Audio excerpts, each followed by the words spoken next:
dari tanggal 12 Juni tuh kan malamnya aku habis ada acara di kantor, ada live acara, terus tanggal 12 itu demam. Aku demam, demamnya udah kayak nggak bisa bangun sih, lebih kayak demam, sakit kepala, terus wah meriang gitu deh. Ya ke dokter paru dicek, saturasinya tuh sekitar 93 lah. Memang nggak terlalu bagus kan. Terus dicek juga, terus ini kayaknya aku besokannya dan hasilnya tuh udah keluar kan, udah positif COVID. Terus sama dokter paru disarankan untuk kita langsung rujuk ke IGD aja ya, gitu kan. Hari ketiga itu hari Senin tanggal berapa ya? Pokoknya hari Senin itu aku pindah ke HCU. Disuggest dokter untuk pindah ke HCU karena oksigen saturasinya masih naik turun ya. Akhirnya udah ke ICU selama kurang lebih seminggu. Di sana infusnya kurang lebih 12 hari di ICU-nya. Dari Jumat setelah itu aku ingat aku tuh ada yang namanya pelatihan karena aku ikut KSN. Jadi pelatihan itu aku ke sekolah offline bareng teman-teman. Tapi waktu itu kondisiku tuh langsung gak enak banget, kayak tiba-tiba tuh lemes banget, terus tuh mau muntah, mual.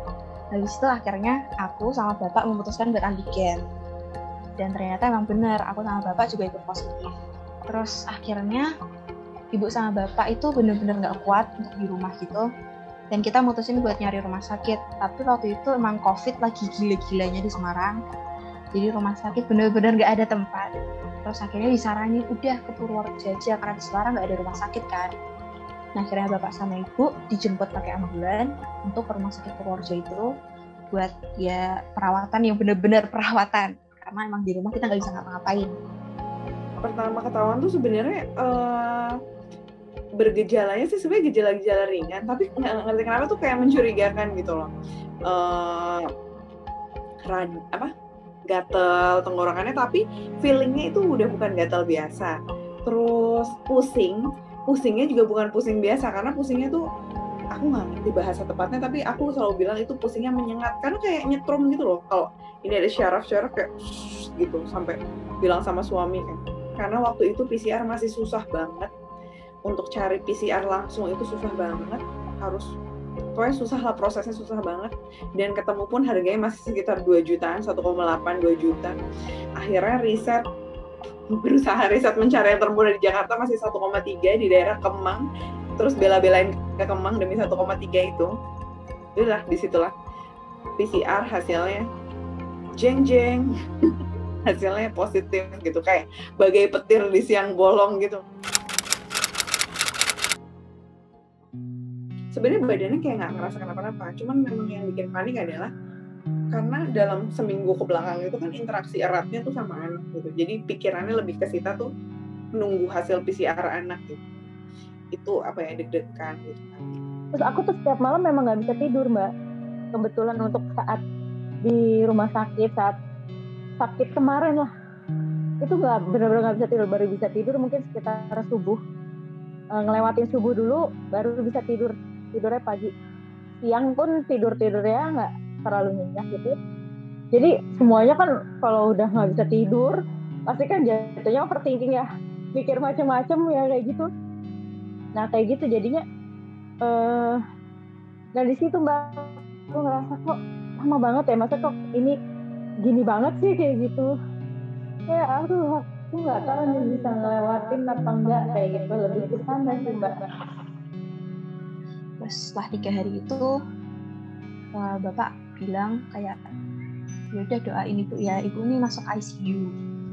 Terus ternyata pas hari itu di hari yang sama emang udah pulang, udah sampai gitu. Mungkin waktu itu tuh waktu hari pertama benar-benar malam dimana aku tahu ibu gak ada, itu tuh rasanya tuh benar-benar kayak ada yang kayak dunianya tuh hilang separuh, benar-benar kayak udah mikir mau gimana. Dan waktu itu tuh malam tuh benar-benar sesek sampai aku cuma bisa telepon teman-temanku. Waktu itu aku benar-benar video call sama mereka, saking aku nggak tahu mau cerita ke siapa, karena waktu itu cuma benar-benar berdua sama Mas Gas. Ingat banget kondisinya tuh bener-bener sesek banget, dan aku cuma bisa video call sama teman-teman. Ibu udah nggak ada, cuma bisa teriak-teriak di kamar, nangis. Itu bener-bener momen pertama yang aku berdoa tuh nggak bakal pernah terulang lagi. Biar waktu itu aja aku ngerasain tuh kok bener sakitnya tuh setengah mati gitu loh, kayak sakit banget, sampai berdoa tuh sampai Tuhan sakit banget, rasanya sakit banget, nggak kuat banget Tuhan.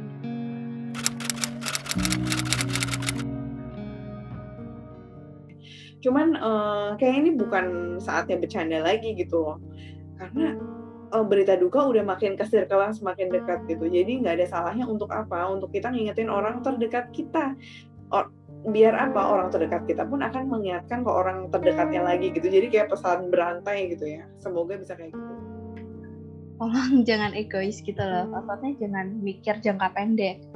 Maksudnya jangan bilang kalau COVID tuh bisa sembuh. Maksudnya ya Anda yang masih muda ya pasti bisa sembuh karena imunnya bagus. Cuman ngerti nggak sih, kayak orang tua yang udah tua tuh mikirnya sampai situ gitu. Jangan yang berpikir kalau kita bisa sembuh, ya emang kita bisa sembuh. Aku kalau ditanya ya pasti aku bisa sembuh. Tapi orang tua, kita nggak pernah tahu kondisinya. Bahkan kalau misalnya orang tua kalian bilang, ibu kondisinya sehat kok, bapak kondisinya sehat, kan kita nggak tahu kan sebenarnya kondisi orang tua yang kita rasain itu apa. Jadi tolong aja tetap protokol kesehatan, jangan sampai kena COVID, jangan sampai, karena rasa sakitnya tuh bakal kalah sama rasa kehilangannya kalau misalnya udah benar-benar kehilangan. Cuman bisa nyesel aja. Kalau pesanku sih maksudnya ya udah sebisa mungkin prokes. Ya, prokes harus sih sekarang menurutku harus. Jangan egois sama orang lain gitu. Kalau misalnya emang masih diberi kesehatan ya gak mengalami COVID tuh alhamdulillah banget itu, alhamdulillah. Jadi sebisa mungkin jangan egois lah ke orang. Terserah maksudnya kalau misalnya dia mau percaya atau enggak gitu. Minimal jangan menyusahkan orang lain lah gitu sih. Lebih ke sana sih.